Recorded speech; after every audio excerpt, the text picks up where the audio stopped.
आजपासून आपली ब्लॉगिंग चालू होणार आहे गणपतीच्या मुहूर्तावर. तर आज फक्त आमच्या फॅमिलीचं इंट्रोडक्शन म्हणजे उर्फ हांडाळ्यांच्या पिलावांचं इंट्रोडक्शन होणार आहे. तर पहिला मेंबर आहे ओमकार शेळके, ही आहे मृणाल हांडाळ, ही आमची अनुजा हांडाळ अक्कू, हा प्रद्युम बाई इकडे, ही आहे सृष्टी ऐकत, ही आहे सावनी, ही आमच्या लाडाची सायली, ही थोडं काम इग्नोर करा, काम चालू आहे. हा आमचा बाप्पू, हे आमचे बादशे सूर्यांश पाटील, ही वीरा गरदडे पाटील. ते होऊन जातं काय, खूप मोठी फॅमिली आहे आमची.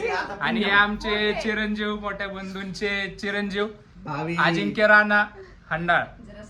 हे सगळं झालं. ह्या आमच्या आई साहेब नेहमी किचन मध्ये असतात, कॅमेरा समोर यायला भेटतात. ऐकर मम्मी ऐकर.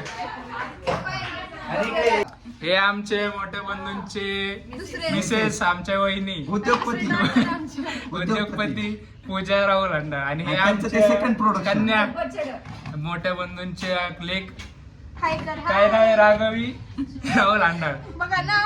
नाव माणसं खूप आहेत त्यामुळे नाव हे होतं. क्षंत झालेलं आहे गाईस, पण बरेच मेंबर हुकलेले आहेत.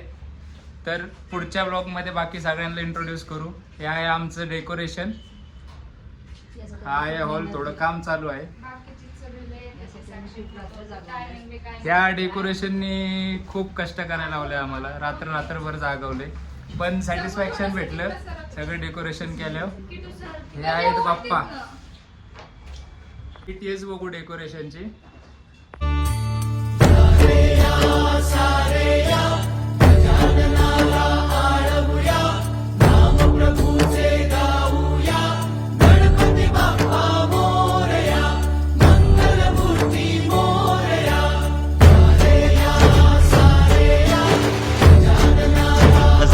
एक नंबर तुझी कंबर हाय, चाल शेकी शेकी हाय, किती सुंदर तुझं डिंपल, जे पाहिजे ते घे ते घे.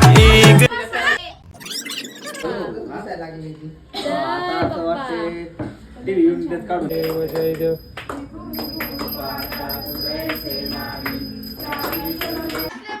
एक मेंबर आमची राहिली, प्रियंका हांडाळकर आज मदर टेरेसा आलेली आहे. खूप मोठं नेतृत्व आहे गाईस. काही काम नाही आलं तर बिंदास फोन करा गाईस. तर आल्या आल्या परत एक वेळ खायला बसली, असा फरक पाहिजे. आमच्या केडगावची भेळ मिळणार नाही अशी टेस्ट कोणाला. बरोबर. म्हणूनच हे गाल वर आलेत केडगावची भेळ खाऊन बरे दंड.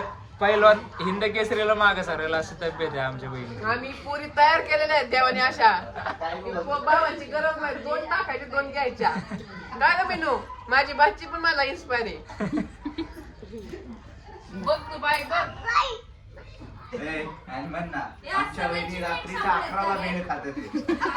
आमच्या वहिनी साहेब रात्रीच्या 11ला एक खुराक लागतो, सकाळी 6 वाजता एक, 8 वाजता एक, दुपारी 2 तास 3 तास झोप, 2 तास फोन आणि मग एक खुराक.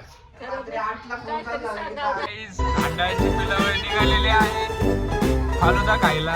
कशी भरलेली आहे एका गाडीत. तर तिथं पोहोचून ब्लॉग कंटिन्यू करू. See you soon. 3 घासाच्या फालुद्यासाठी 10 किलोमीटर लांब आलोय. अशी ती ईडी जत्रा आहे आमची. बघा कसं बसलोय आम्ही. तरी 3-4 जण बाहेर उभी आहेत. 11 जण बसून आलोय 8 सीटर गाडीत. अशी तर ईडी जण आहेत आम्ही. लय कष्ट गाईच, परिस्थिती खूप बिकट आहे. हे आमच्या आधारस्तंभ खजिनदार. आमची फक्त 26-27 लाखाची नऊ आहे, बाकी काही नाही आमच्याकडं. खूप बिकट आहे आमची परिस्थिती,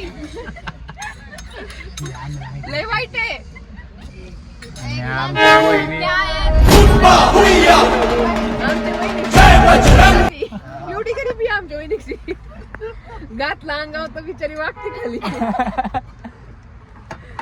त्यात आमची मीन ओढ असा जरा वहिनी असा वहिनी आमच्या फालुदा खाय ना त्यांच्यावर कॅमेरा कॅमेरा मारला नाही त्याला आमच्या भैयाची खूप आठवण येते. आमचे बंधू इथं नाहीत त्यामुळे त्याला आठवण येते तर घास जाय ना तर त्यांना घास जाय ना घाशाखाली आणि ते असलं असतं तर आम्हाला गेला नसता घशाखाली.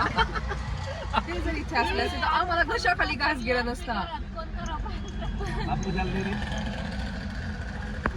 गाईज तर आपण ब्लॉग एंड करत आहोत. तर भेटू पुढच्या ब्लॉगमध्ये. जर आमची रोज हीच मजा तुम्हाला पाहिजे असेल तर please do like share and subscribe. Bye.